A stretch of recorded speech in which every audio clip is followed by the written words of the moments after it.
Hi ಎಲ್ಲರಿಗೂ ನಮಸ್ತೆ. ಇವತ್ತು ಸೂಪರ್ ಹೆಲ್ದಿ ಡಿಶ್ ಒಂದು ತೋರಿಸೋಣ ಅಂತ ಬಂದಿದ್ದೀನಿ.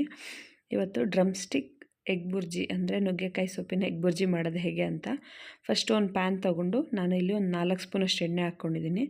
ಶುಂಠಿ ಬೆಳ್ಳುಳ್ಳಿ 2 ಸಣ್ಣದಾಗಿ ಕಟ್ ಮಾಡಿ ಹಾಕ್ಕೊಂಡಿದ್ದೀನಿ. ಮತ್ತು ಇಲ್ಲಿ 2 ಹಸಿಮೆಣ್ಸಿನ್ಕಾಯಿ ನಾನು ಕಟ್ ಮಾಡಿ ಹಾಕ್ಕೊಂಡಿದ್ದೀನಿ.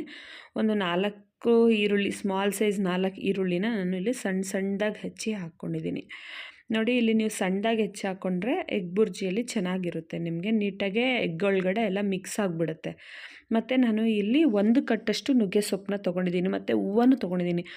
ತುಂಬ ಒಳ್ಳೆಯದು ನುಗ್ಗೆ ಸೊಪ್ಪಿನ ಹೂವು, ಎಲೆ ಎಲ್ಲ ತುಂಬ ಒಳ್ಳೆಯದು. ಹೆಣ್ಮಕ್ಳಿಗಂತೂ ತುಂಬ ಒಳ್ಳೆಯದು. ಯಾರಿಗೆ ಹೇರ್ ಫಾಲ್ ಇದೆ, ಪಿಂಪಲ್ಸ್ ಇದೆ, ಮತ್ತು PCOD, PCOS, ಥೈರಾಯ್ಡು, ಮತ್ತು ಶುಗರ್ ಇರೋರಿಗೆ, BP ಇರೋರಿಗೆ, ಕಿಡ್ನಿ ಲಿವರ್ಸ್ ಪ್ರಾಬ್ಲಮ್ ಯಾರ್ಯಾರಿಗಿರುತ್ತೆ ಅದಕ್ಕೆಲ್ಲ ತುಂಬ ಒಳ್ಳೆಯದು.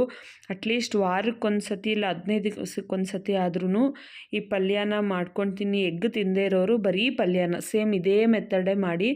ಎಗ್ ಬದಲು ಎಗ್ಗನ್ನ ಸ್ಕಿಪ್ ಮಾಡಿಬಿಡಿ ನೀವು, ಸಾಕು. ಇದ್ರೊಳಗಡೆ ನೀವು ಎಗ್ ಸ್ಕಿಪ್ ಮಾಡಿಬಿಟ್ಟು ನಿಮಗೆ ಇಲ್ಲಿ ಲಾಸ್ಟಲ್ಲಿ ಒಂಚೂರು ಪೆಪ್ಪರ್ ಪೌಡ್ರ್ ಹಾಕ್ಕೊಂಡ್ರೆ ಸಾಕಾಗುತ್ತೆ. ತುಂಬ ಅಂದರೆ ತುಂಬ ಒಳ್ಳೆಯದು. ಹೇರ್ ಫಾಲ್ ಇರೋರಿಗಂತೂ ತುಂಬ ಚೆನ್ನಾಗಿರುತ್ತೆ. ಮತ್ತು ಇದರಲ್ಲಿ ನಾನು ಇಲ್ಲಿ ಒಂದು 4 ರಿಂದ 5 ಮೊಟ್ಟೆನ ಒಡೆದು ಬೀಟ್ ಮಾಡಿ ಇದರೊಳಗಡೆ ಹಾಕ್ಕೊಂಡಿದ್ದೀನಿ. ನೋಡಿ, ಚೆನ್ನಾಗೆ ಫಸ್ಟು ನಿಮಗೆ ಸೊಪ್ಪು ಚೆನ್ನಾಗೆ ಫುಲ್ಲು ಫ್ರೈ ಆಗೋಗ್ಬಿಡಬೇಕು.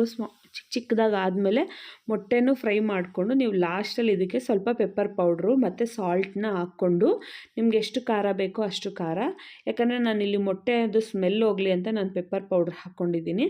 ನಿಮಗೆ ಪೆಪ್ಪರ್ ಪೌಡ್ರ್ ಇಷ್ಟ ಇಲ್ಲಾಂದರೆ ಚಿಲ್ಲಿ ಪೌಡ್ರು, ಸ್ವಲ್ಪ ಗರಂ ಮಸಾಲ ಕೂಡ ಹಾಕ್ಕೋಬೋದು. ನಾನಿಲ್ಲಿ ಪೆಪ್ಪರ್ ಪೌಡ್ರು ಮಾತ್ರ ಮಾಡ್ಕೊಂಡಿದ್ದೀನಿ. ತುಂಬ ಸಿಂಪಲ್ಲಾಗಿ ಮಾಡ್ಕೊಳ್ಳೋದು, ಒಂದು 10 ನಿಮಿಷದಲ್ಲಿ ಆಗೋಗ್ಬಿಡುತ್ತೆ. ತುಂಬ ಅಂದರೆ ತುಂಬ ಚೆನ್ನಾಗಿರುತ್ತೆ. ಹೆಲ್ತ್ ಕೂಡ ತುಂಬ ಒಳ್ಳೆಯದು. ಟ್ರೈ ಮಾಡಿ ಹೇಗಿತ್ತು ಅಂತ ದಯವಿಟ್ಟು ಹೇಳಿ, ನನಗೆ ಕಮೆಂಟ್ ಮಾಡಿ.